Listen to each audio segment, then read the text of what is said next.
Abateze amatwi mwese ndabaramukije. Kaze mu kiganiro ivyo nabageze vyose. Igihe Yesu yasezera abigishwa biwe yabahaye icagezo ngo bagende bahindura amahanga yose abigishwa, ababatize, baheze babigishe kwitondera ivyo yabageze vyose.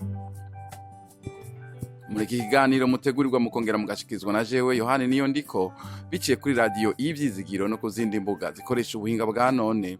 Turigira hamwe kimwe kimwe mu byo Yesu agomba ko tumenya, hanyuma ngo tubigendere bitume dukomeza urugendo rwacu rwo gusa nawe buri munsi. Kaze mu kiganiro cy'uyu munsi. Uyu munsi reka tuvuge ku ijambo rivuga ngo tugire ukwizera. Imana nishimwe cyane.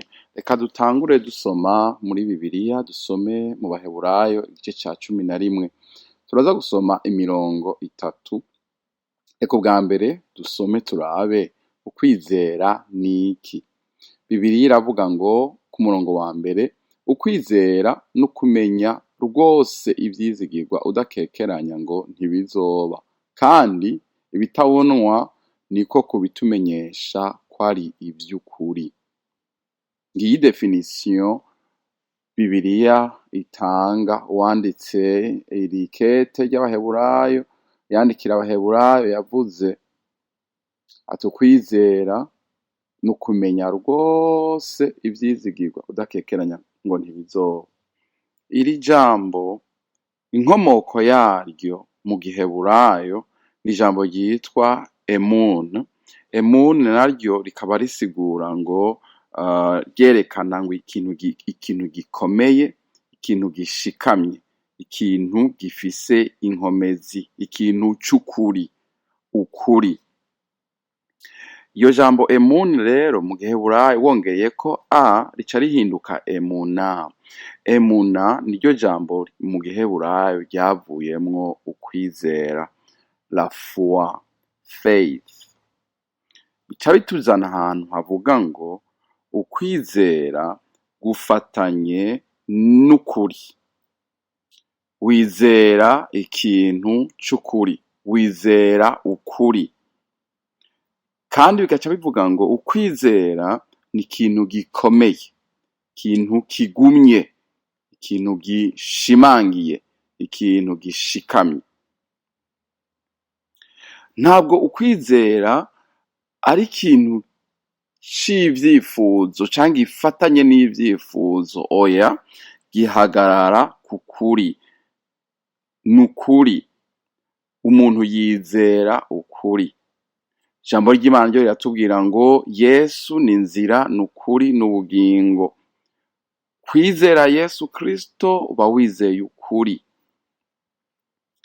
Ukwizera gufatanye n'ukuri. Kandi turazi ko ijambo ry'Imana nukuri.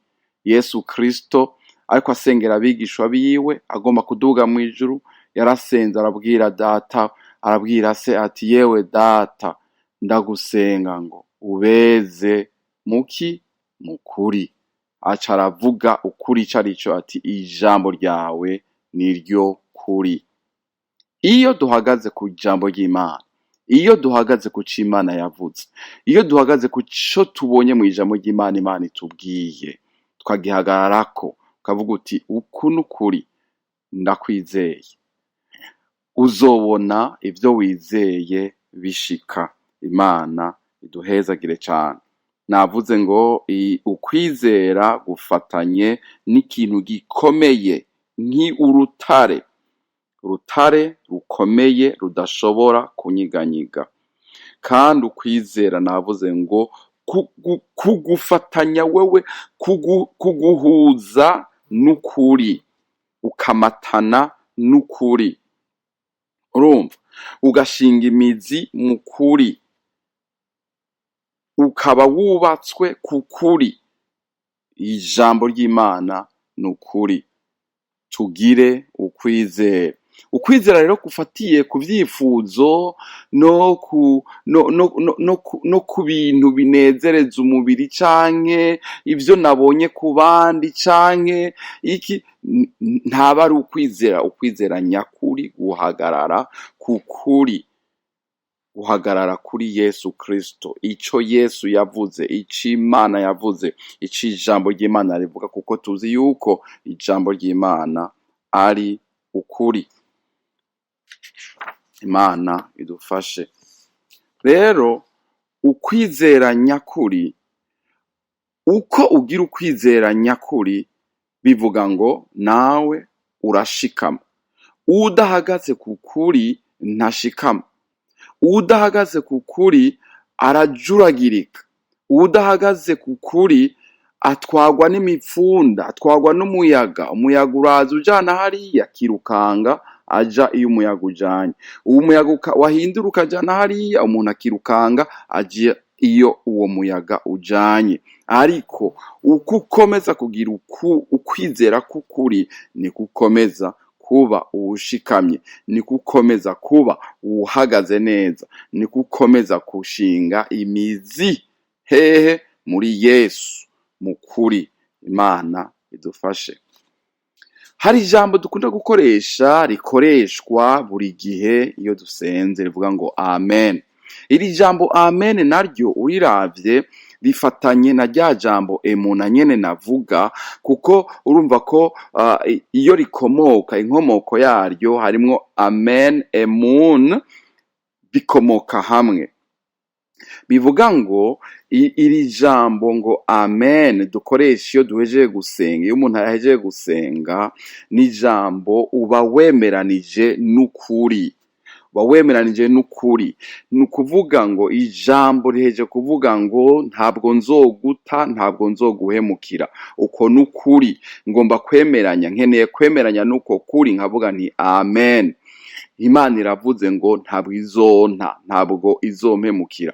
Sinzi ko urumva, iyo wari ahantu ufise ubwoba, ukekeranya, ahantu utewe ubwoba n'ivyo uri kurabona, utewe ubwoba n'ivyo uri kurumva, utewe ubwoba n'ibihari, ivy'amaso yacu abona, hanyuma ijambo ry'Imana rikaza rikakwibutsa, mpwemu yera akakwibutsa, kakubwira ngo ndi kumwe nawe, ntabwo nzoguta, ntabwo nzoguhemukira. Sinzi ko urumva mu mutima nkaho umenga hari ikintu gishasha kije. Iyo wemeranije n'iryo jambo ti amen, ndavyizeye, yewe ukarihagararako, hanyuma ukarindira Imana usenga, uzobona ico Imana izogukorera.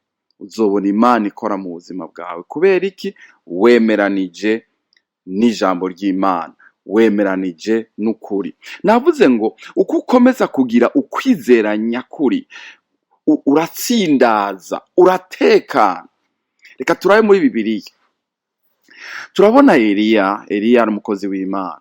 Eliya, Bibiliya iratubwira kandi ngo yari umuntu nkawe, yari umuntu nka jewe, yari umuntu nka twebwe, ariko yari afise ukwizera. Mbega umuntu yizera iki? Yizera Imana, yizera iyavuze, yizera iyivuga, akizera ko ari y'ukuri, kandi ko ari y'ukuri, icivuze ni ic'ukuri. Imana ihabwa icubahiro. Eliya yarazi Imana. Eliya yaragendanye n'Imana. Eliya ntiyakekeranye Imana. Eliya aravuga ngo imvura ntikagwe hasi, kugeza ndabivuze. Imvura imara imyaka 3 n'igice idakorokeye hasi. Muri Isirayeli inzara iratera kubera iki? Nta mvura yari ihari. Hagera igihe umunsi Eliya aravuga ati yewe abasenga Bayali nimuze hano turabe Imana y'ukuri yariyo. Barakorana, hanyuma aravuga ati mutegure ibimazi, ikimazi cyanyu mutange ikimazi. Imana iza gukorora umuriro niyo aza kuba ari Imana. Nanje ndaheza ngira uko nyene. Agira ati nimutangure mwebwe. Ibishegu vya Bayali, abasenga Bayali baratangura, bashira ikimazi harya, barambaza Bayali, barasenga Bayali. Amasaha aragenda. Eliya atangura kubabwira ati gira. Ngira Imana yanyu yasinze. Bayali ngira yasinziriye, gira mu mukangure. Ngaho bagera igihe batangura kwikebagura. ariko umuriro ntabwo watibutse, kuko Imana y'ukuri ni Imana yo mu ijuru, ni Imana twizeye, se w'umwami wacu Yesu Kristo. Ico gihe Yesu ntiyari bwavuke, ariko vyari vyarahanuwe, bari biteze, Abisirayeli bari biteze uzova ishami ryo umunago ku gishitsi ca Dawidi. Bari biteze. Iyi Mana yonyene nishobora gukorora umuriro. Igihe kiragera, Eliya ati nanje reka nsenge. Abwira abantu ati arategura ikimazi ciwe agishira ngaho, agishira ku nkwi ku gicaniro. Abwira abantu isuka kwa amazi, suka kwa yandi, ongera kwa yandi, ongera n'ayandi, no ku mabuye shira ku amazi aradengera impande y'igicaniro hose. Maze ngo ugusenga kwiwe ukuravye atekanye. Kubera iki? Yari afise ukwizera gushikamye. Ku kwizera niko dukeneye ukwizera gushikamye. Yari afise uwo yizigiye. Navuze ngo uyu ufise ukwizera nyakuri uratekana. Arasenga avuga ati Mana sanzwe nzi kunyumvira, ariko kugira ngo bimenyekane kuri Imana rekura umuriro. Yewe ga yewe, ngira yatevye kurangiza kugusaba. Ubwo nyene Imana bayarekuye umuriro, umuriro tongora ca gicaniro, tongora ca kimazi n'inkwi n'amabuye n'ayamazi byose biba bigaragaye ko Imana Eliya asenga ariyo Mana y'ukuri, Imana itibura umuriro. Yarashinze ukwizera kwiwe hehe? Mu kuri. Yarazi Imana y'ukuri, Imana yaremye vyose, Imana ibikomeza, Imana izigama, Imana ituragira, Imana ihambaye. Ukwizera rero ukuvuga ngo amen, bawemeranije na kwa kwizera, bawemeranije n'ici Imana yavuze, kuko ici Imana yavuze kirashika, ici Imana yasezeranye iragishitsa. Imana idufashe. Ukwizera nukuvuga ngo amen, nukuvuga ngo yego kuco Mana wavuze, kuri kirya Mana uza warashizeho. Kuko Imana agakiza kurya muntu uri kurasengera kaza kari disponible, karahari. Emeranya n'Imana, wemera uti ego ndemeranije nawe Mana kugakiza kurya muntu ndiko ndasengera, maze iminsi nsengera. Komeza usenge, komeza wizere, Imana yarasezeranye izomukiza. Kuko Bibiliya atubwira ngo, murumva ukuri nguku, Imana ntishaka ko hari umuntu n'umwe ahona azimira, oya, ariko ngo Imana igomba yuko bose bakizwa. Uko niko kuri kuhari. Kubera uko kuri rero nsunikwa gusenga Imana ngo nakakizwe na nakakizwe, n'urya akizwe n'uriya akizwe nawe, kuko ukuri kuranditswe. Ndakubona imbere yanjye muri Bibiliya, Imana ntigomba ko hari n'umwe arimbuka, n'umwe, ariko igomba ko bose bakira, bose bakizwa, bakamenya Imana. Komeza yucika intege, woye gucika intege. Komeza usengera bajya abantu, komeza usengera uriya n'uriya. Gira abantu ufise kuri liste, fata abantu, ufise abantu batatu wamusengera buri gihe, utakambira, ubwira Imana uti Imana kiza uyu nawe, kiza n'uyu, mubohore, mugira icaremwe gishasha. Kubera iki? Uhagaze ku kuri. Ukwizera nukumenya tudakekeranya. Bibiliya rero ikavuga ngo abera ba kera bashimwe kubera uko kwizera bari bagufise. Mbega uragomba gushimwa n'Imana nawe. Mwijuru bakakuvuganga, abamarayika bagahaguruka bati uriya ninde? Uriya muntu yizeye kiriya kintu ninde? Mwijuru bagahaguruka kuraba. Kandi Bibiliya kivuga iti udafise ukwizera ntibishoboka kwahimbara Imana. ntibishoboka. uwutizera ntashobora guhimbara Imana, kuko ngo uwuza aho Imana iri wese icambere ategerezwa kubanza kwemera akizera ko Imana ihari, ngo kandi kuyimpera aba yironderana umutima wose. Mbega uharondera Imana n'umutima wawe wose? Imana igufashe, Imana ikuragire, Imana ikurongore.